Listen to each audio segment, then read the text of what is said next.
What would you do if in the dead of night you found yourself surrounded by dozens of towering figures, each nearly 10 feet tall, staring in silence, yet not attacking? This isn't a ghost story. It's a true encounter from deep in the Bitterroot wilderness.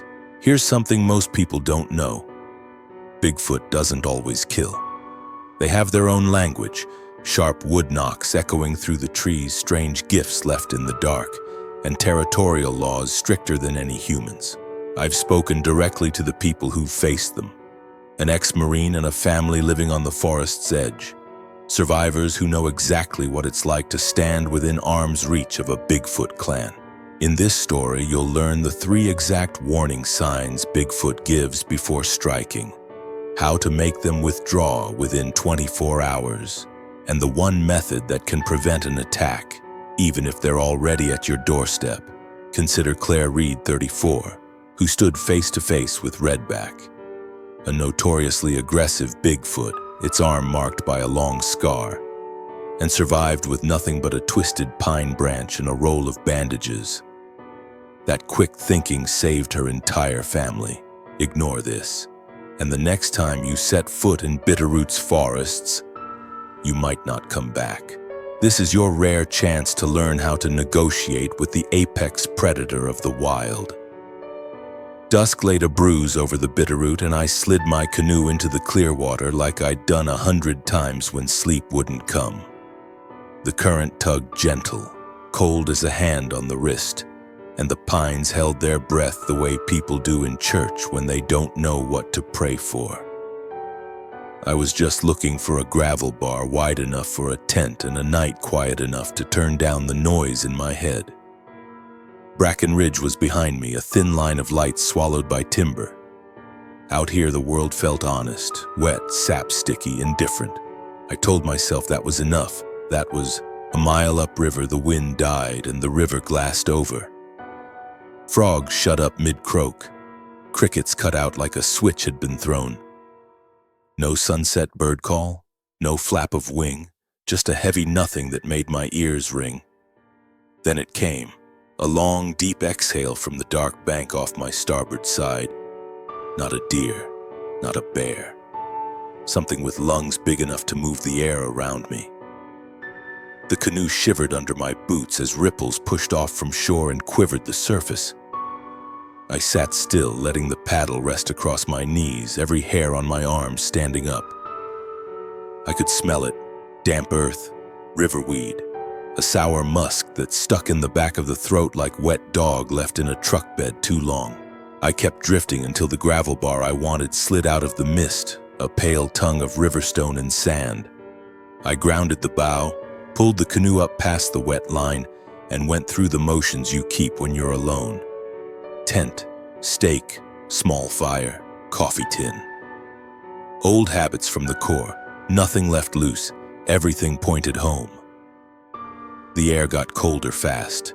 I rubbed my hands, watched my breath go silver. At the waterline, I knelt to fill the pot and angled my headlamp low. That's when I saw it, pressed deep into the silt just where the rill met the pool. A print. Broad as a cast-iron skillet and longer than my forearm from elbow to wrist. 5 toes splayed, a weight that had settled and lifted without sliding. My light trembled just enough to make the edges swim. I set the lamp on the gravel, put my palm beside it. The track dwarfed me. I listened for splashing branch snap, any sign of retreat, and heard only the small hiss of the river eating its own bank. Across the water, the brush thickened into a black wall. I clicked the headlamp off and let my eyes adjust to dusk. That was when the leaves parted the way a curtain breathes and a shape stood where the bank rose. Height's a guess at night, but 9 feet didn't feel generous. Shoulders like a refrigerator tipped on end. The silhouette was all slope and mass, hair catching just enough leftover light to rim it in dull silver. 2 embers hung where eyes ought to be. Amber, steady, not animal skittish, not afraid. We looked at each other. The sound that came next wasn't a growl. It was the soft weight of breath-taking and breath-giving, a tired bellows. Then the shape was gone.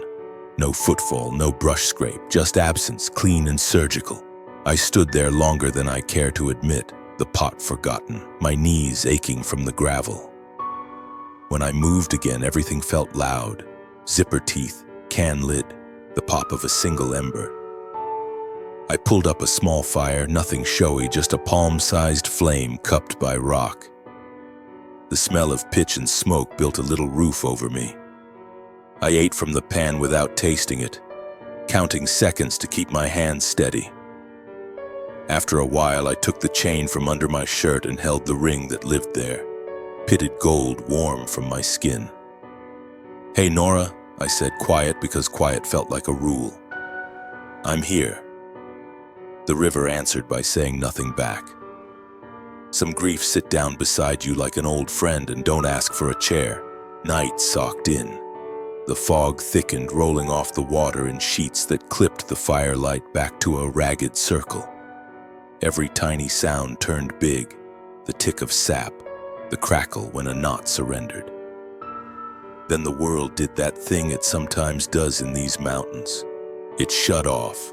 No wind in the needles, no water noise, even though I could see the current moving. Dead silence, deep enough my heartbeat sounded foreign. I was almost grateful for the little crack that followed, a clean click like a knuckle popping. A pine bough fell out of the dark and landed right at the edge of the flames. No breeze, no sway in the treetops. It just dropped. Green needles hissed and curled. Resin bled and smoked. I didn't stand, I didn't move. I let the ring rest against my sternum and tried to count again, but the numbers slipped their footing. The smell shifted. Still the damp and the musk, but now something metal. A hint of iron like rain in a junkyard. I felt it before I saw it. The sense of being looked at by something that knows the difference between the skin over your ribs and the small animal beating there. I eased my eyes left, not wanting to give away that I knew. At the seam where light dies and dark starts, 2 points hovered, not white, not red, yellow like old varnish, reflective and patient. They didn't blink. They didn't advance. I kept my hands where they were.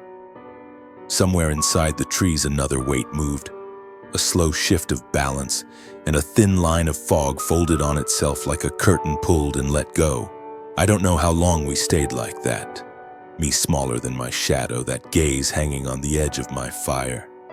My mouth went dry. I thought about gravel under bare feet, about how long it would take to reach the canoe, about the stupid way fear makes your brain crawl into corners. I thought about the track at the water, the way the toes spread to hold the earth. I thought, against better judgment, about how something that size had watched me without closing the distance, without making a sound. The fire snapped and I flinched. The eyes vanished like a switch flipped. The dark returned all at once, whole and heavy, as if whoever held it had decided I could have it back. I let out a breath I didn't know I'd been hoarding and leaned forward to nudge the bough with a stick. That's when I saw what my brain had missed, because fear edits the world to fit the story it wants. The branch wasn't just broken. It was twisted, gnarly fibers braided tight in the middle like a crude sign someone had made with hands that could crush my skull by accident. The twist was deliberate. A spiral kinked against the grain. My pack sat 2 feet to the right, flaps buckled, and right beside it the same kind of twisted pine. Smaller, laid parallel, a twin I hadn't noticed when I sat down. I hadn't put it there. Across the river something tapped once. Faint and far, wood on wood, as if the night itself were marking a boundary. The silence swallowed that too. I kept my voice low. "I hear you," I said, though I didn't know who I was talking to, something in the trees or the woman whose ring warmed my collarbone. The fire burned down to a red clock face. I added no more wood. I lay on my side with my boots still on, eyes toward the dark line where those eyes had been. Sleep found me in short, jerky ropes and kept letting go. Near dawn, a breeze finally moved, gentle, ice-edged, setting the needles whispering again like the world had been unpaused. The river took up its song. Birds tested their throats. I sat up stiff and older than my years, checked the canoe, ran a hand over the gravel where the print had been. The river had chewed it soft, but not gone. My pack felt heavier when I shouldered it, like it had learned a secret in the night and didn't want to tell me. I left the twisted bough where it lay, just outside the circle of ash. Not because I forgot it, but because some things you don't pocket until you understand the cost. As I pushed the canoe back into the water, fog lifted off the surface in strips and the pines lifted their heads to watch. I thought I was leaving the strange behind on that spit of gravel. I thought distance would dilute it. The paddle bit, the current took me, and somewhere behind me branches clicked twice, answering something I hadn't meant to ask. Morning came pale and milked over, the river carrying a skin of fog like it didn't want to show its face. I left the fire as a scar of ash and slid along the bank until the rapids stitched their white seam. I dropped into the willows, belly to wet sand, breath held, the taste of cold metal riding the air. The world felt close-mouthed again, not that crushing silence from the night, but a hush that warned me to make myself small. Through the leaves, I had a clean lane to the pool below the chute. Something moved where the current slackened. Too steady to be driftwood, too upright to be anything I had a word for. The first one stepped knee-deep and the river parted around its calves like it owed him an apology. Hair hung heavy and gray, not old exactly, just weathered like driftwood smoked by years. Broad skull, sloped brow, a chest built to push trees out of its way. He didn't hurry. He didn't glance around. He belonged in a way that made me feel rented. Another shadow joined him from the cedars, shorter by a head but thicker through the shoulders. Fur that caught a rust color where the light managed to fall. This one held tension like a wire under snow. They stood side by side without touching, eyes on the riffle where trout cut pockets behind submerged stones. The gray one, later I'd call him Gray without thinking, lifted his left hand, palm open, then pressed it down an inch as if lowering a sound only they could hear. The red-brown one shifted weight, knees soft, long arms free. No words, not the way we speak, but they made shapes with breath. Low broken notes, a rhythm more than a sentence. 2 beats, pause, 1 pause. My ribs picked it up before my ears did, the way bass from a distant truck thuds through a door. When the first trout flashed silver, Gray stepped forward and only his arm moved. The hand cut the water clean, no splash, just a sudden stop like he'd caught a rope. The fish came up and slapped once against his wrist. He pinned it with a thumb thicker than my first 2 fingers together and half passed. Half placed it into Red's waiting grip. Red bit through the skull fast, efficient, no gore spilled. Then he crouched and dipped the body, washing away the milk of flesh like a man rinsing a bowl. They did it again. Same cadence, same exchange. Purposeful, ritual even, not frenzy. In 5 minutes, the gravel at their feet held a neat row of fish, gills still shivering. A branch cracked behind me with the dry, high sound of green wood forced past its tolerance. I flinched, then looked up and saw the break 12 feet off the ground, fibers wet and pale where the inside of the tree had been pried open. The break felt fresh, sap bleeding slow, not lightning, not wind, a sign. Closer to the trail I'd cut in the night, 3 stones were stacked on a larger rock. 2 flat ones under, a pointed one at the top, angled like an arrow. It didn't point to the pool, it pointed the other way, back toward the gravel bar where I'd slept. My mouth went dry. It wasn't a map for me, not really. It was a message to each other, and I'd walked through the middle of it like a man stepping between 2 people arguing in a language he doesn't speak. Down at the water, the ritual changed. Gray set a fish back into the current as if paying some tax. Red's head snapped hard toward the willows. He lifted his nose and pulled in the air. It felt like a hand skimming the top of my scalp. He turned, not all the way, only that side eye that predators use when they don't want to give a full view. His mouth parted. I saw teeth that weren't fangs so much as tools, thick, ivory, worn. The skin around his eyes looked tight, creased by old healed cuts. I could hear him pulling scent off the fog, off the stones, off me. Gray didn't look. He raised one arm, elbow bent, palm toward Red. A quiet press the way a dad might guide a kid back from a hot stove. Red held the stare on my patch of willow a few heartbeats longer. His shoulders bunched and let go. He flexed one hand open, shut, open again, then stooped and gathered fish. Gray stepped between him and the willows, not threatening, just a wall no one asked to build. They moved off along the bar with that ground-eating glide, feet set careful, no rock turned, no reed bent. The fog welcomed them and they became shoreline again. I didn't exhale until my chest hurt. The shallow water where they'd stood held no cloud of blood, no scales, no mess. Even the prints they left filled with a sheen of surface water, as if the river didn't want me to study them. The smell lingered though, earth, musk, and that sharp penny tang, a hint of iron that comes from fresh-cut life. I eased up, joints complaining, and took in the place they'd used like a room. The stones were undisturbed except where the little altar of fish had been. One loosened pebble sat tilted, leaving a dark, clean oval where it had rested for years until a careless human yesterday put his knee there. The thought stung.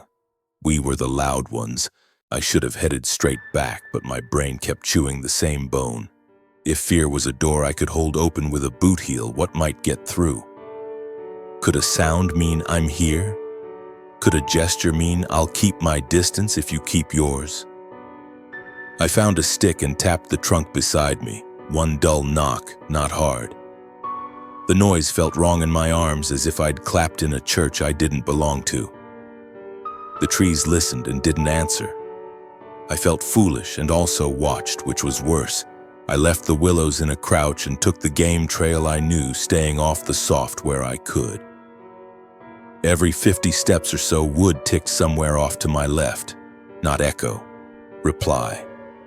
When I moved, it moved. When I stopped, nothing. The cadence matched my stride like a shadow. The skin between my shoulder blades tightened. I wanted very badly to move fast and very badly not to run. The arrow of stones waited at the bend, and I stepped around it wide, stomach fluttering as if the air itself had lowered another boundary. By the time my camp came into view, the light had gotten that thin, overcast white that erases edges. My tent was still there, my canoe still nosed up on gravel. But the little world I'd built had been touched. The bear line I'd hung from 2 pines sagged under the same weight of food. Only now the rope was knotted in places it hadn't been, clean square ties I didn't make. My cup dangled from a different branch than the one I'd left it on, clipped with my spare carabiner, and my rain jacket had been turned inside out and buttoned back to front around the trunk like a bright skin. Nothing stolen, nothing torn, everything seen.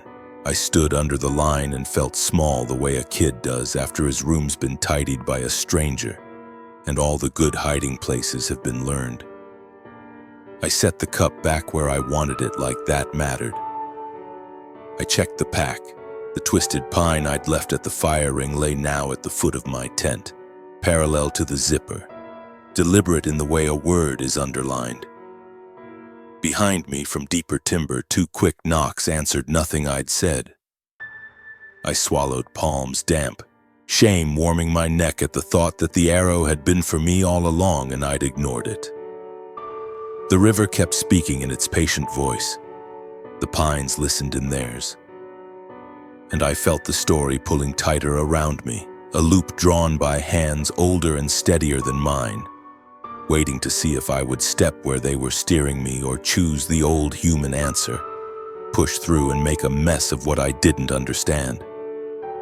Night rose like a bruise again, and the river went from silver to slate.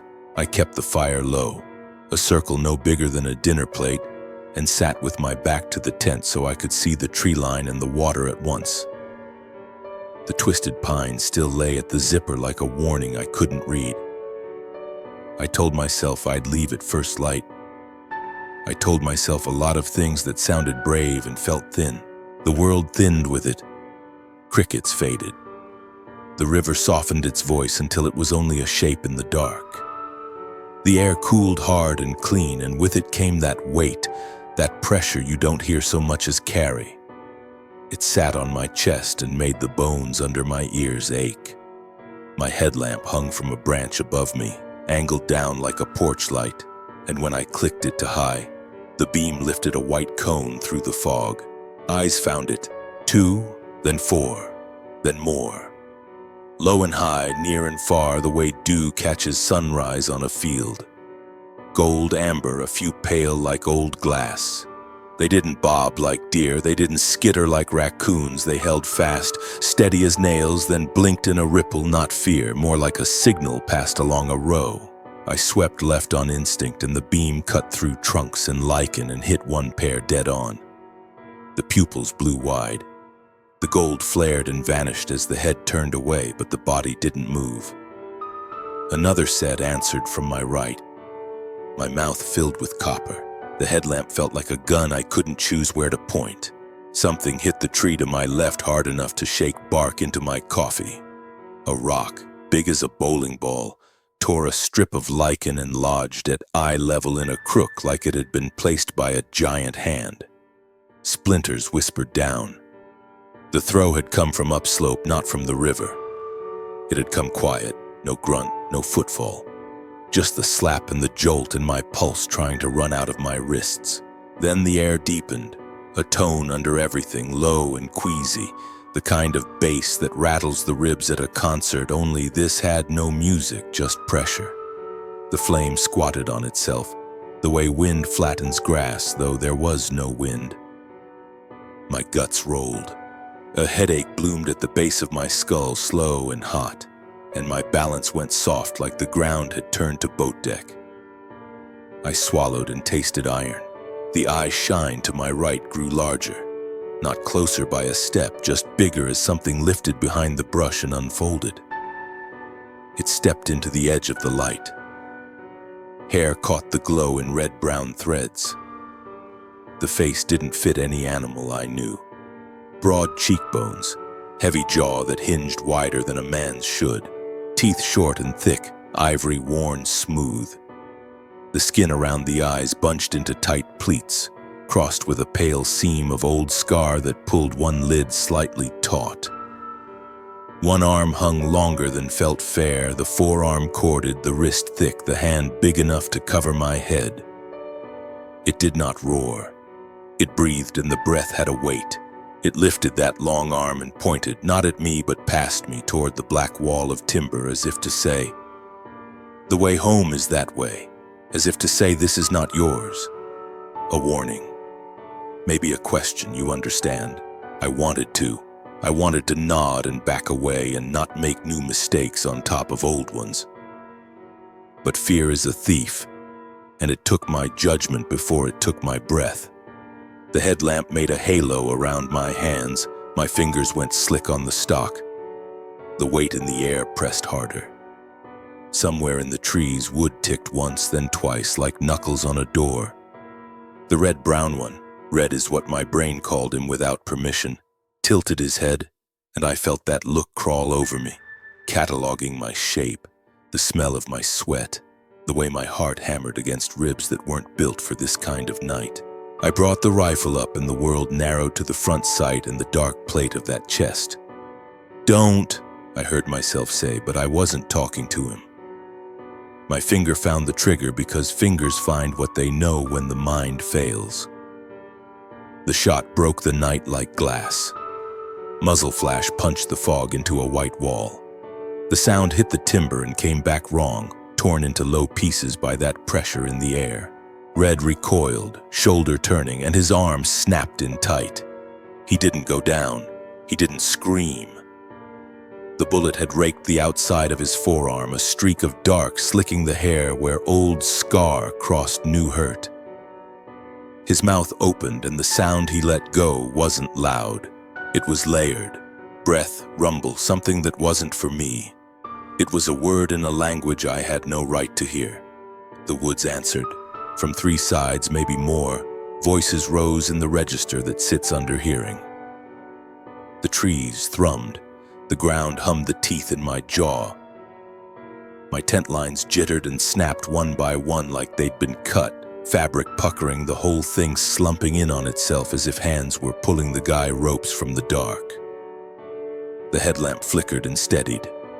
My stomach pitched. I could feel every tiny hair on my arms trying to stand and failing in the heavy air. Shadows thickened around the fire ring. Shapes slid at the corners of sight, always turning away from the beam, always just long enough to teach me their sizes. One brushed the back of the tent and the nylon sighed like skin against skin. Gravel crunched at my 6. I spun and saw nothing but trunks and fog and the blank bright eye of my own fear staring back at me from the reflection off a wet rock. "I'm sorry," I said, and the words fell straight to the ground like pebbles with no bounce. I said it again louder, like that might make them lift. "I'm sorry." My throat closed on the last syllable and it came out thin and cracked. A boy sound in a man mouth. Red didn't advance. He stepped back into the tree line and disappeared as if he'd been erased with a thumb. The pressure eased half a stitch and then came on heavier, a warning in the negative. The woodknocks paced each other, one close, one farther, a call and reply across a yard I couldn't measure. From the left, a rock rolled, not thrown but placed and nudged so I would hear it travel, a slow grind over other stones, a patient sound that said, "We can do this all night." I sank to a knee and tried to breathe through my teeth to steady the tremor in my hands. The fire snapped and spit and died back to coals. Ash lifted and swirled and fell again without leaving the circle. The tent collapsed fully, poles splaying, the whole thing sighing down like a punctured lung. The infrasound sat inside my skull and beat time. Somewhere a branch bowed and let go and drifted soundless to the forest floor. I thought of the track at the river. I thought of the fish laid in a line. I thought of the arrow of stones I'd ignored. I thought of the hand that had pointed past me, patient until it wasn't. Shame came on hot and mean. I was a guest who'd fired a round into his host. I edged toward the canoe because that was the only plan left. The headlamp made a pale road to the water and stopped at the edge like it was scared of the river too. I took one step, then another, rifle down now, palms up though I knew they could barely see me for what I was. The knocks slowed, the pressure thinned. The eyes faded out until only one pair remained, steady and high above the rest, holding the dark like it belonged to him. A shape detached from the trees and moved without hurry to stand between me and the water. Taller than Red by half a head. Broader across the chest. Hair that caught the weak light in cold silver. No sway. No threat display. Just presence. Calm and enormous, a wall built out of will. He didn't look at the gun. He didn't look at the fire. He fixed on me, and in that long look I felt the border close like a zipper from ankle to throat. The river lapped once at the gravel and went still again, as if it too were waiting to see what kind of man I was going to be when the only road forward ran straight through another's claim. I eased the rifle down and let my hands show empty. The tall one didn't move. He filled the space between me and the river the way a barn fills a meadow. Quiet. Inevitable. I backed a step, another. The gravel spoke under my boots. He held my eyes and then turned his head just a fraction toward the water, like a customs officer waving a lost traveler to the right gate. I understood, or I hoped I did. I lowered my chin, kept my shoulders square, and slid the canoe until the bow kissed the slick stones. The fog opened a seam as if some unseen hand pinched it apart for me. When I pushed off, the current took hold with that polite firmness you get from a nurse who knows you're lying about pain. My paddle barely dipped. I didn't want to make noise. I didn't want to make anything. On the bank, shapes stepped out in a line, not a charge, not a hunt. 6 figures set at even distance, a living fence. They watched without posture, without teeth, each facing riverward, each turning a little as I passed, so I was never not inside a gaze. I measured them the way you measure lightning from thunder. Height, spread, the quiet they carried. One of them, broad shoulders, fur deep as cedar shade, lifted a hand palm down and lowered it once. The pressure in the air backed off a degree. My ears popped. I could taste copper and sap and something like rain before it falls. I kept my paddle at a slow cadence and tried to breathe through the regret that burned behind my ribs. This wasn't killing. This wasn't even pursuit.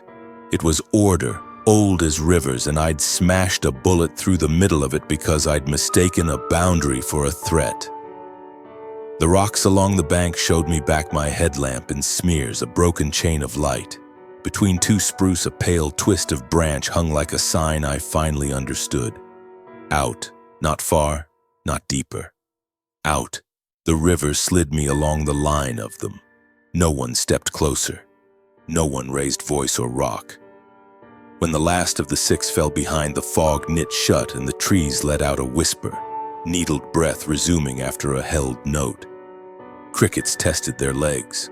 The water spoke up like an old friend returning to a conversation. I didn't look back. I didn't have to. I felt him, the silver-backed one, hold the shore until my boat and the gravel bar and the circle of ash were a different story happening to a different fool. Miles away, where timber gives up to pasture and the bitterroot leans its blue shoulder against the sky. I was hanging shirts on a line and watching the weather think about a change. The clips bit my fingers. Cotton swung damp and honest. The wind came off the tree line and crawled under the neck of my t-shirt with a smell I didn't have language for. Earth turned after rain, yes, but also metal and wet hide. The sour breath of something that ran hotter than a cow, smarter than a coyote. I stood still. A fly droned and then cut out. The yard went taut like a string tuned a half step too high. My hens had been clucking all morning, that soft gossip that means the day is ordinary. The sound shut off mid-sentence. Not a single wing rustle, not a scrape on the dustpan. Quiet took the yard like a shadow passing over. I felt it in my molars and the small of my back. "Mason," I called without thinking I needed him, just testing if my voice still made sense in the air. No answer, only the creak in the draw and the old apple leaves ticking each other. I turned slow, scanning the fence line, the hay shed, the run-up to the coop. Nothing moved. Even the dog down the road that yapped at clouds had gone still. I could hear the chain on the gate shift as the wind touched it and then did not touch it. The silence lasted 3 long breaths. 4.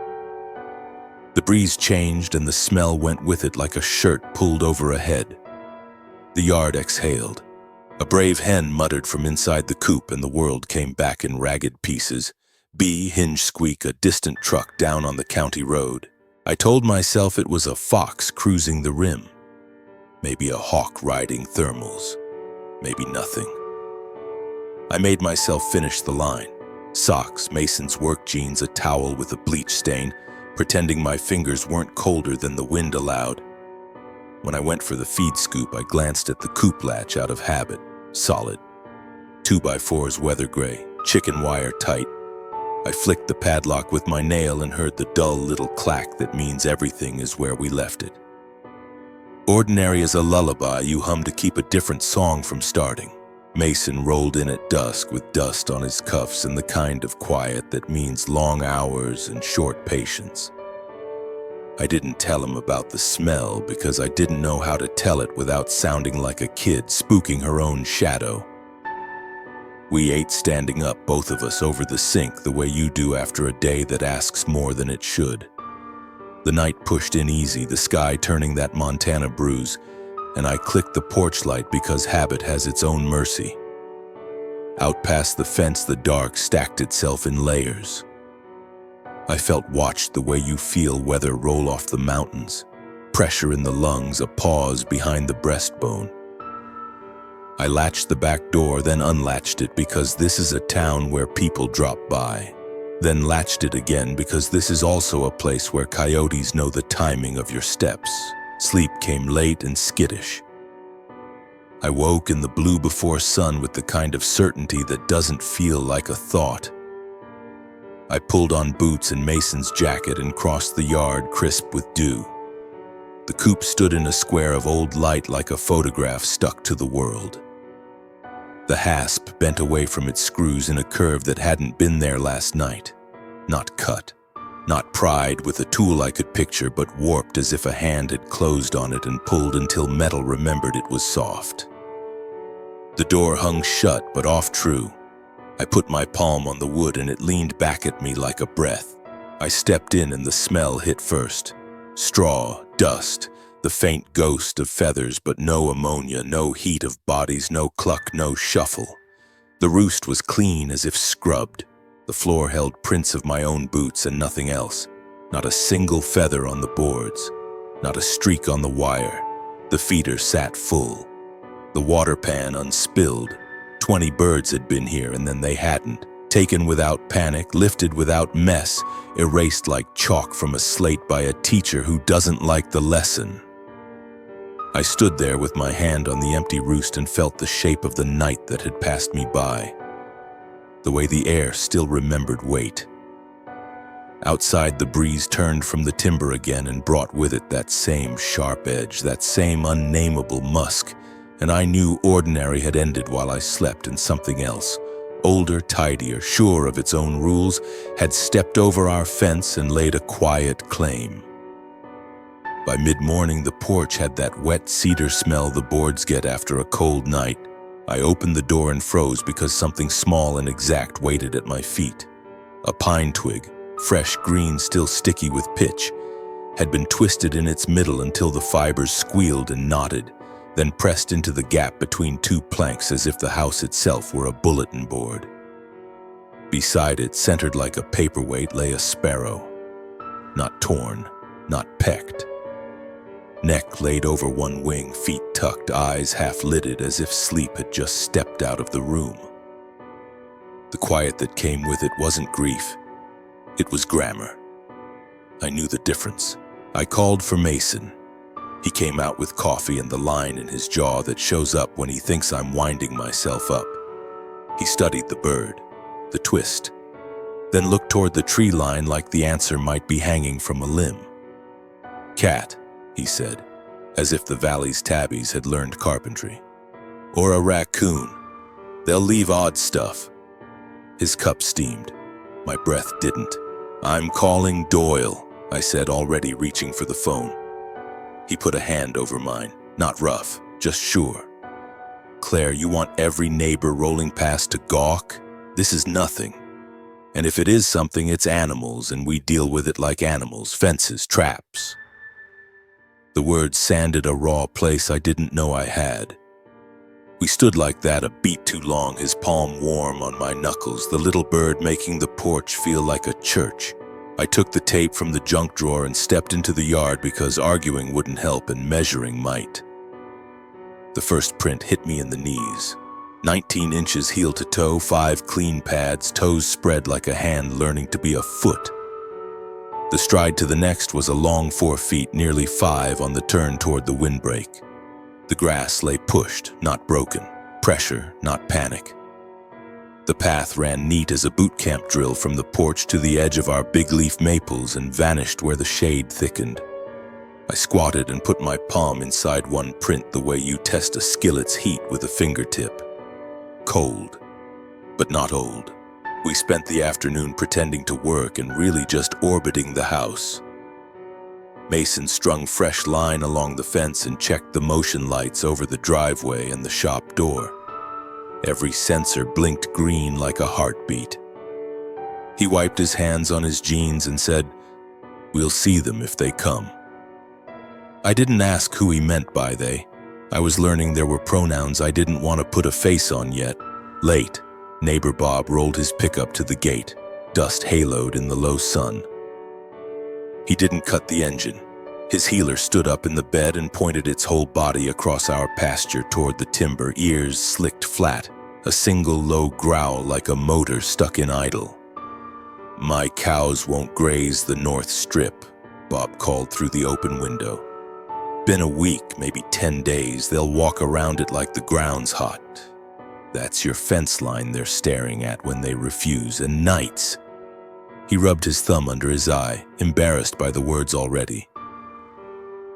"I hear, not words, like folks whispering in a room and you're outside the wall. It's got rhythm to it. Not coyotes. Might be kids," Mason said too fast. Bob didn't bite. "Kids don't stack rocks at shoulder height where there ain't rocks," he said, "and let that sit. Keep your dog close, and don't go out alone."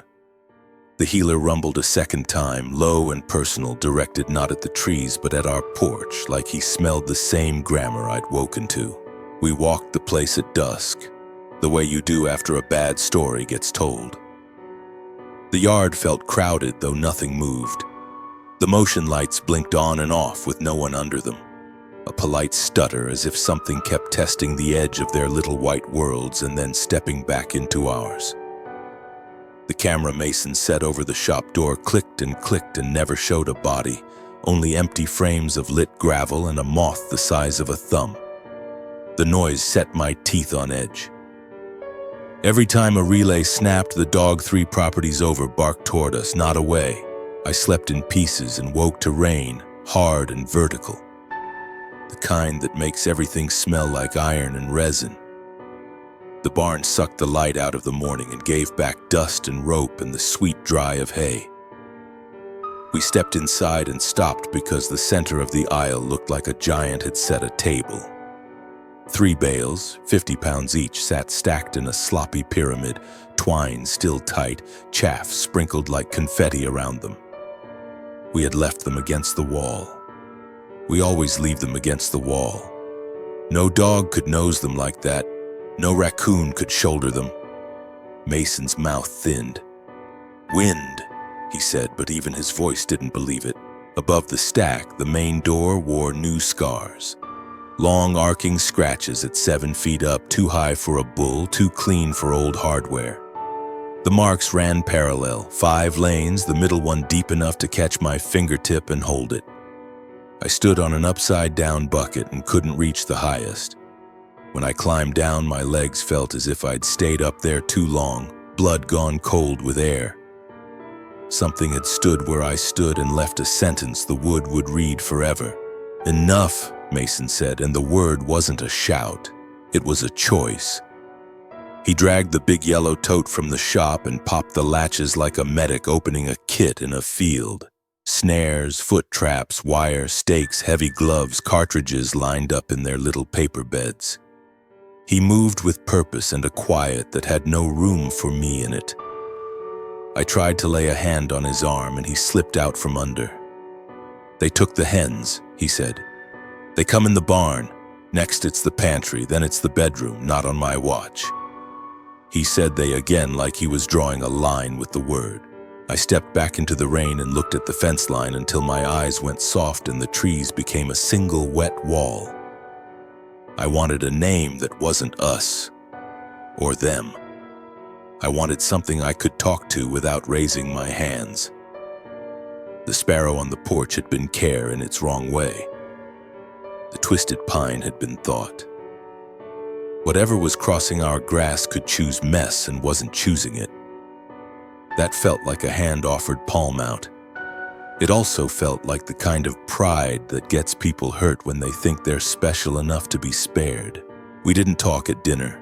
We ate and I washed, and he oiled steel at the end of the table like that sound could keep the dark from touching the windows. I tried Doyle again and hung up before the second ring because I could hear how I'd sound. My hens are gone, my door is a diary, my yard speaks in footprints. People have to want your truth to hold it. Doyle knows that better than anyone. Sometime after midnight, I got up for water and stopped halfway down the hall. The motion light over the porch flared and went dark, then flared again 2 beats later. A patient cadence. I opened the door and let the cool slap my face. The boards creaked under me, old bones greeting old bones. The twisted pine from the morning lay where I'd left it, resin dark now, ants testing its sap. Beside it, dragged in a straight line along the plank, ran a streak of mud. Long, short, long, short, pauses in between like breath marks. The smear continued down the top step, across the second, and onto the path, a dotted sentence pointing a single way. I followed it with my eyes past the porch rail, past the lilac, to the mailbox crouched at the end of the gravel like a black mouth waiting to be fed. The night held its breath and the light blinked one more time, patient as a teacher waiting to see if the student has finally learned the letter. By noon, the sheets snapped on the line and the sky went the flat white that makes distance feel closer than it is.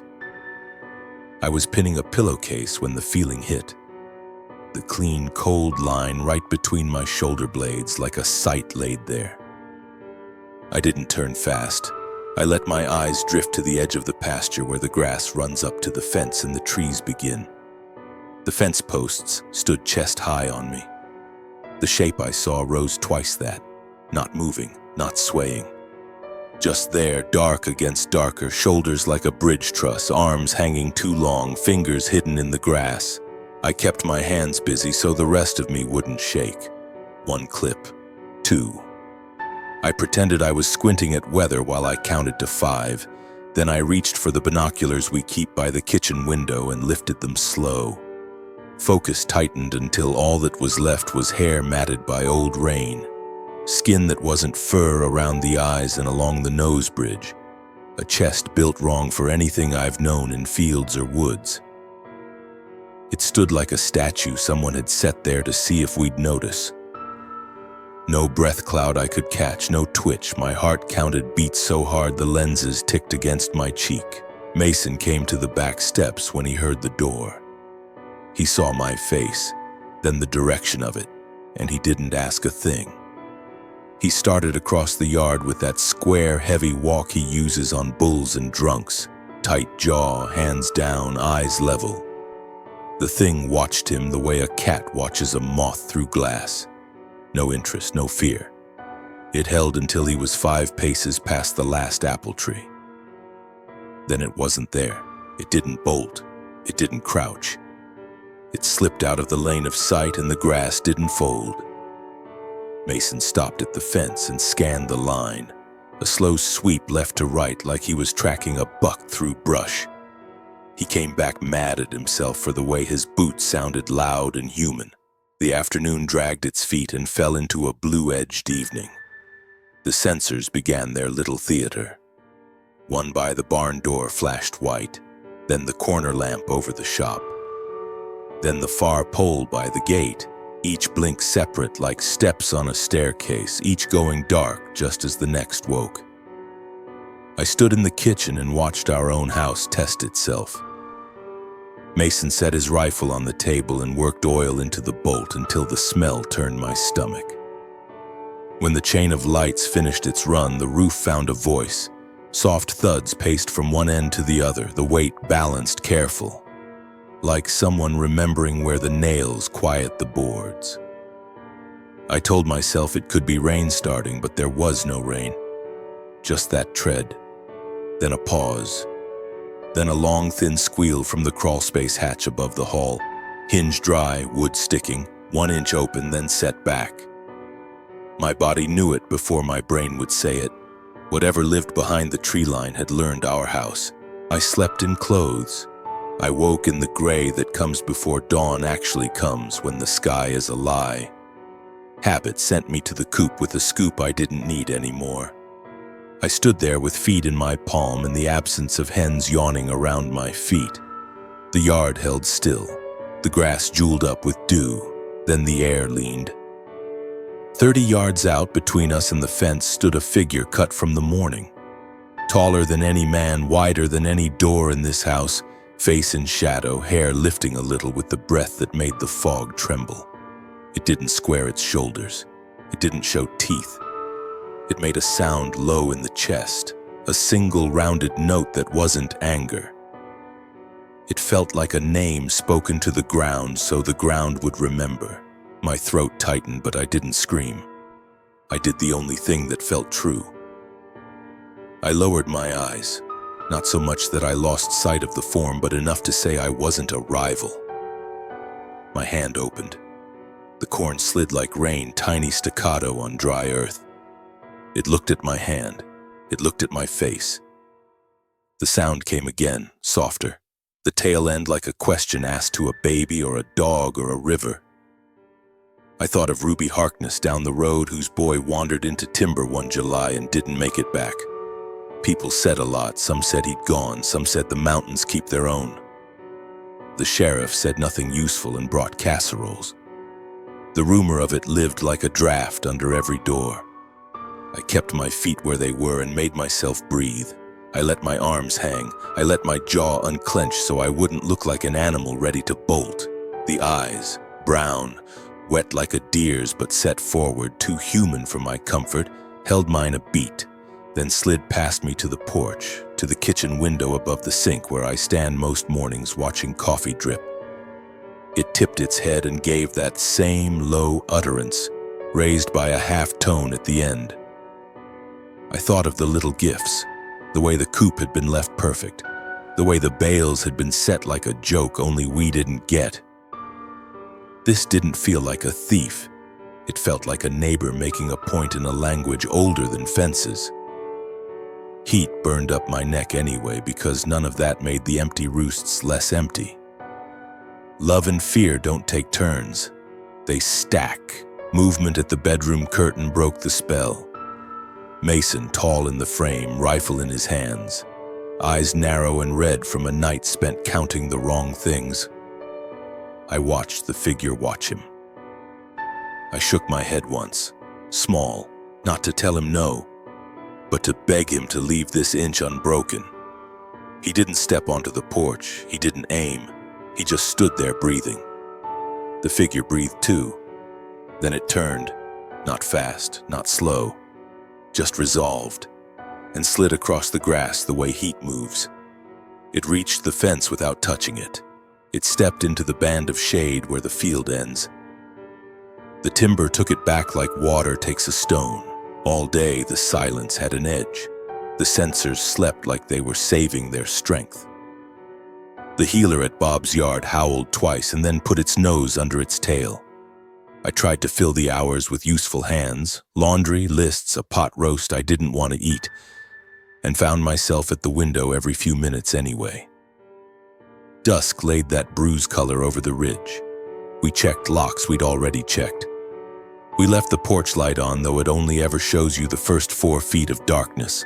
Sometime after midnight, I poured water into the kettle and stood waiting for the first rattle. The house wore its old sounds like a sweater.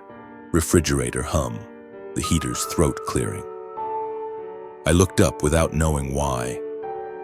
The kitchen window over the sink had fogged where the steam met the cold. And on the outside of that fog, pressed flat and perfect, sat a handprint. I didn't move for a full count of 10. 5 long fingers spread as wide as my whole palm, and then some pads like $50. Hair ridges caught in the moisture, whorls visible where the light found them. The heel of the hand sat low, almost to the sill.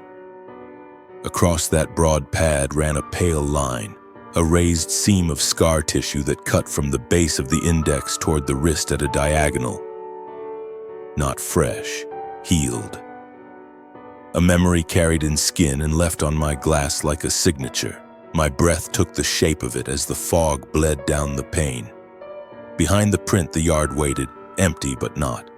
I lifted my own hand and set it inside the ghost of his, and a cold traveled through my bones like a river finding the bed it wants.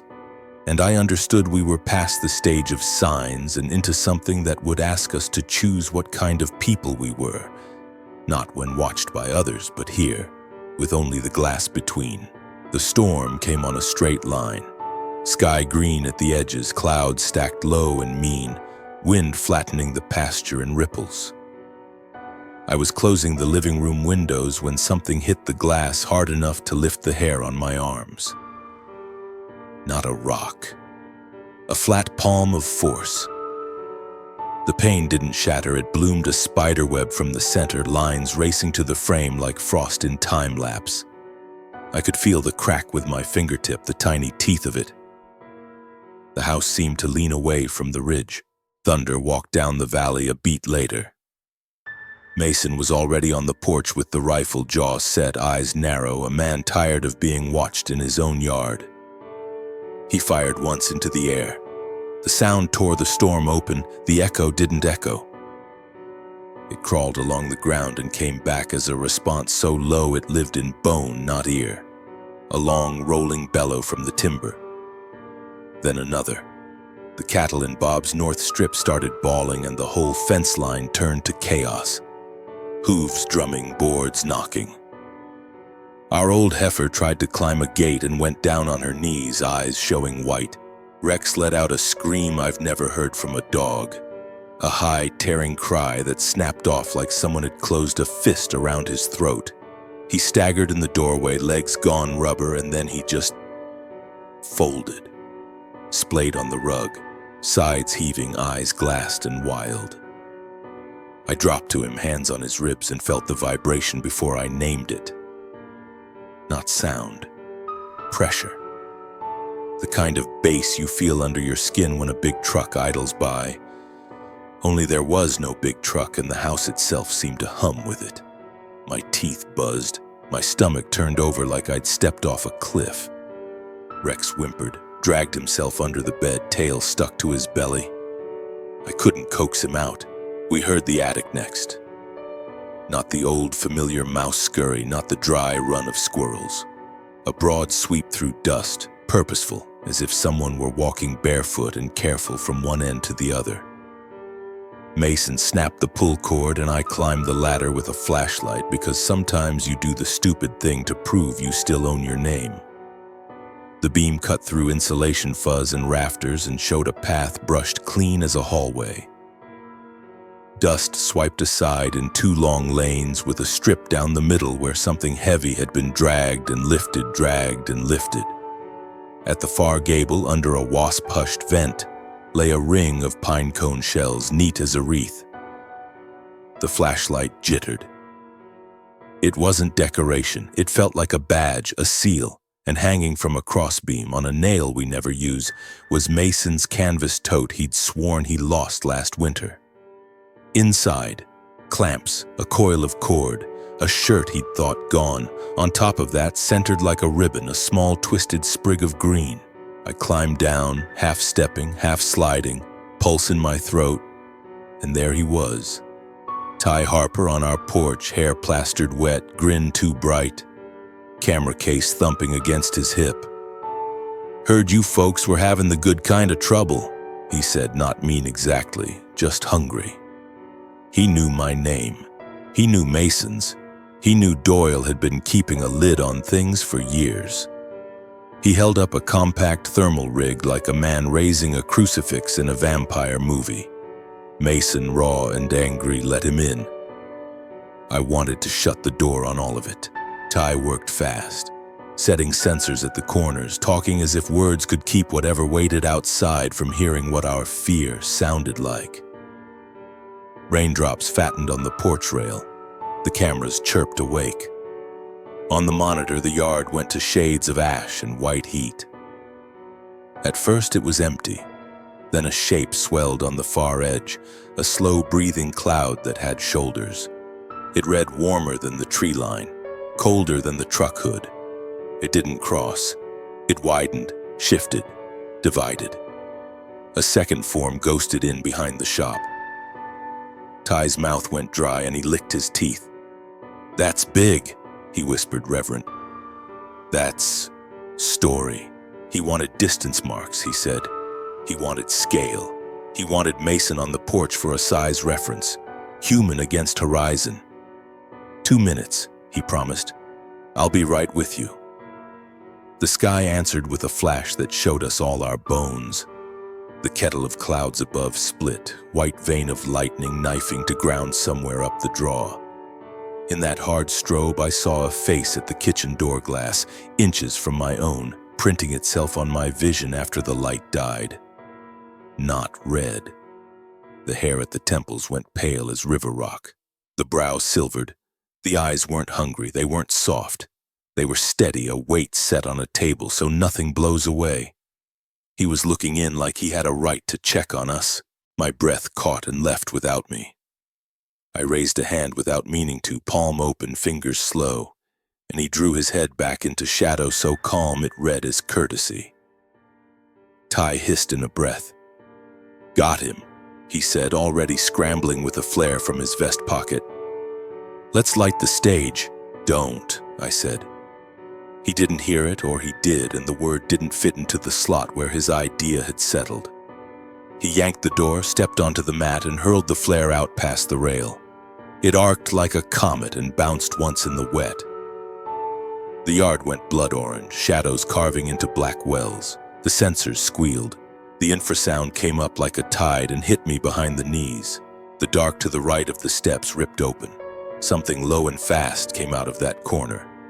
A blur of muscle and wet fur and the white flash of teeth used like tools. It struck Ty chest high and lifted him off his feet with a sound like a mattress being punched. He went down hard, camera skittering across the boards, lens grinding under the flare's smear. The thing stood over him, not killing, not even hitting again. Breathing, claiming. And in the mess of light and steam, the camera caught the arm nearest us. Hair clumped with old blood at the forearm. Scar tissue ran diagonal from the base of the index toward the wrist. The same healed seam I'd seen in the fog on my window, only now split at the edge, new red threading the old white. The bullet Ethan had put in him, though I didn't have that name yet, had become a line the world could read. Mason shouted, and the shout broke in the middle like it hit a wall. He didn't fire. I thank God for that now. He raised the barrel and lowered it, breath running a ragged saw in his chest. "Back off," he said, voice gone hoarse. To the thing or to Ty or to himself, I don't know. The red-brown head turned toward the sound, jaw flexing, and I felt that look, the hot accounting of it. Then, as if a string were cut, it slid away, past the steps, across the yard into shadow. The flare rolled and hissed itself small. Ty groaned and curled around his ribs, eyes lost in little boy for a second. I got him inside. Mason killed the flare with the heel of his boot and slammed the door. The storm hit a new gear, rain in sheets, wind at the eaves. The cameras crackled. The far sensor went blind, then the one by the shop. Then the porch light popped and left a stink of ozone. Every bulb in the house flashed once in perfect unison and then died with a soft, terrible click. The refrigerator hushed. The heater hushed.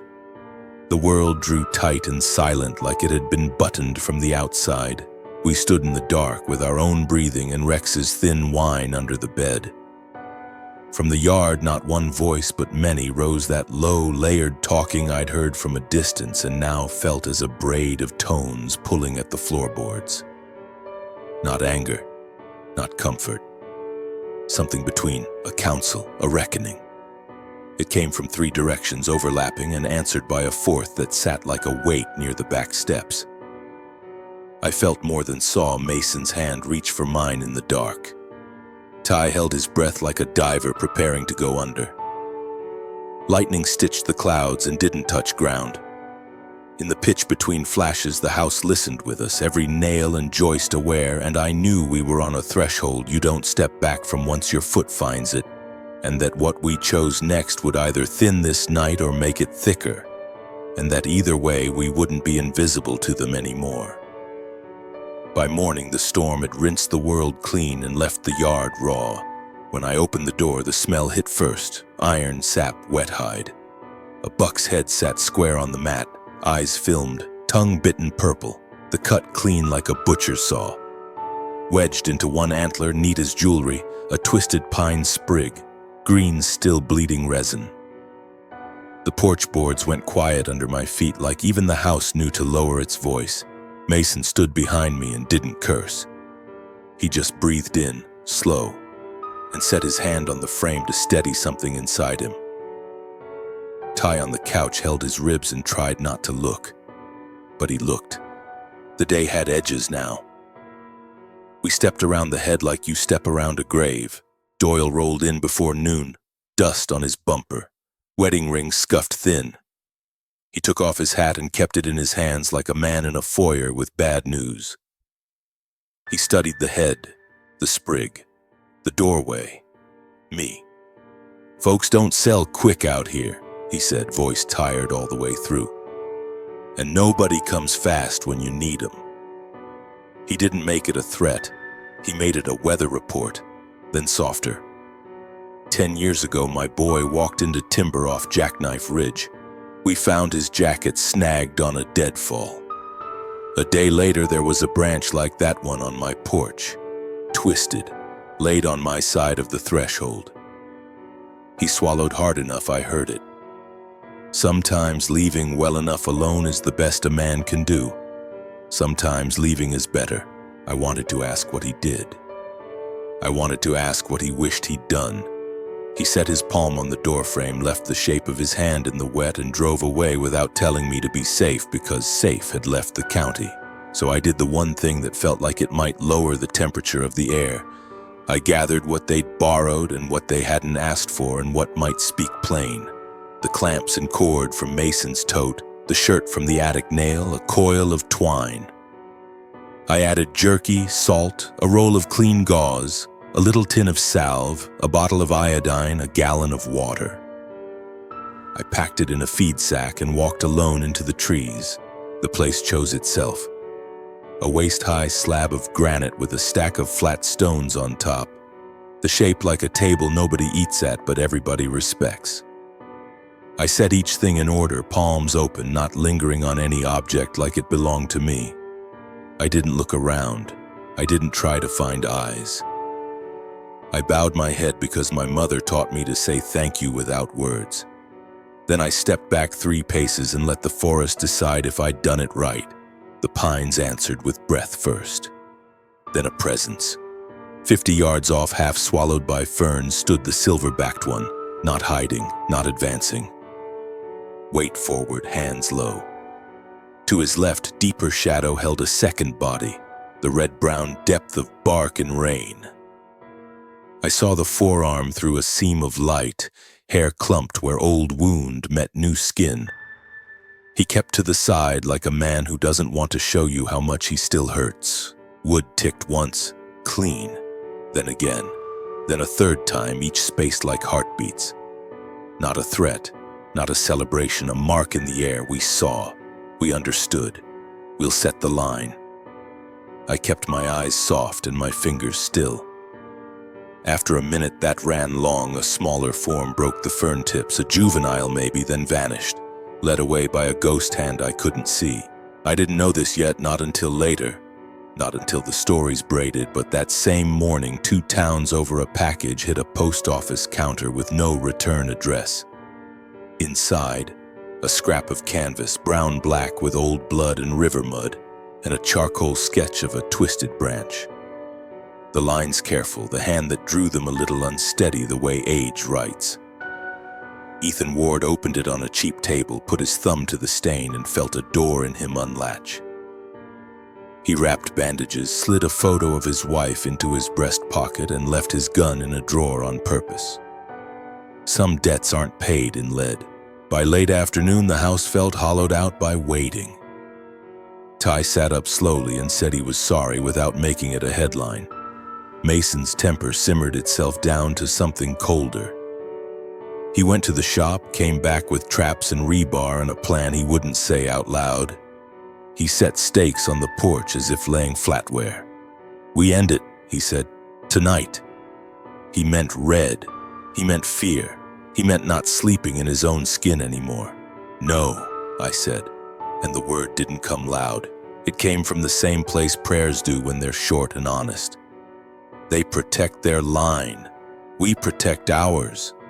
But if the only tool we pick is a trigger, what are we saying we value? What are we teaching the dog, the land, each other? I put my palm over the snare in his hands. "Please," I said, "let's try one more language before we burn the book." He stared at me for a count of 5 that felt longer than a year. His jaw worked, Rage ran through him like a current and then left him standing, wet wires cooling in air. He set the trap down. He didn't leave the room. He didn't agree. He just let his shoulders drop 1 inch, and that was enough for me to walk out with the feed sack I'd packed for round 2 without worrying a steel jaw would greet whatever came. In the tree line, I met the man who didn't belong and did. He stepped onto the path like it was a church aisle and stopped 10 feet short, hands open, shirt damp with sweat that wasn't from heat. He had the look of someone who had practiced a sentence until the words dulled and now only the intention lived. "I shot one," he said finally, voice wrecked. "I'm here to say I'm sorry. I'm here to set it down." He lifted the bandage roll, the iodine, the photo half showing a woman's smile. The woods held. The air felt less armed. We stood side by side a minute, strangers stitched by a rule even grief understands. When in doubt, carry what heals. We left the second offering on the same stone in the same order with the same bowed heads. From the dark, the silver one watched. The red-brown shadow hung back. A single knock came, then 2 after a small pause. An answer to an answer. We walked home without turning our backs, not because of fear, but because respect looks like that sometimes. Night fell with its old bruise. We lit no porch light. We ate soup we didn't taste. Ty slept sitting up, camera off for once, his hand flat on his chest like he was holding it in. I cracked the door to breathe the cool and almost stepped on it. The same pine twist as before, only smaller, placed delicate, reversed so the spiral ran the other way. It sat like a lowercase letter laid on its side. Not threat, not gift, correction, a boundary proofread. I picked it up and felt the resin tacked to my thumb. I rapped the porch post once, a small sound against so much dark. 2 knocks floated back from the windbreak, measured, precise, and the low talking rose again out there. Not urgent now, but steady as a watchman's footfall on a wall. We went to bed with the windows cracked and the rifle in the closet and the night not pressing so hard on the glass. And though nothing was solved and nothing was signed, the line felt drawn in a way that didn't ask for blood, and the house learned a new silence that wasn't empty. A quiet with a pulse in it, like someone keeping time so the rest of us don't lose the beat. In the end, every story worth carrying is less about what was seen and more about what was learned.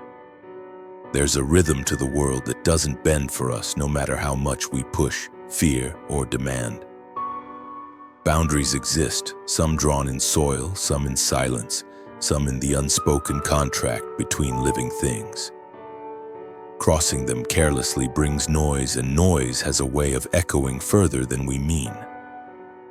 But there is another way, one that listens first, steps lightly, and leaves room for something older and larger than ourselves to share the same space. The truth is, we are all keepers of our own borders, but the lines we draw can either wall us in or connect us to others. Every living thing, no matter how alien or familiar, carries its own need for safety, for belonging, for the right to exist without constant threat. When we meet at that point, between fear and understanding, something shifts. The air feels different, the ground steadies under our feet, and for a moment we see the other not as a shadow or a story to control, but as a mirror showing us who we might be if we let respect guide the hand instead of fear. We live in a time that rewards the quick reaction, the loud voice, the final word. But not everything is solved by striking first. Sometimes the braver act is to pause, to notice the small signs, to answer with patience instead of force. It doesn't mean danger disappears. It doesn't mean trust is easy. It means we choose to carry the weight of our actions knowing they ripple outward, through families, through landscapes, through generations we'll never meet. And maybe that's the heart of it, that our place in this world isn't to claim it all, but to share it without losing ourselves. To understand that presence is not possession, that power, when tempered by empathy, becomes something more enduring than control. it becomes stewardship. In that space, survival stops being a contest and becomes a shared responsibility. Stories like this remind us that the world is not made smaller by mystery. It's made richer by it.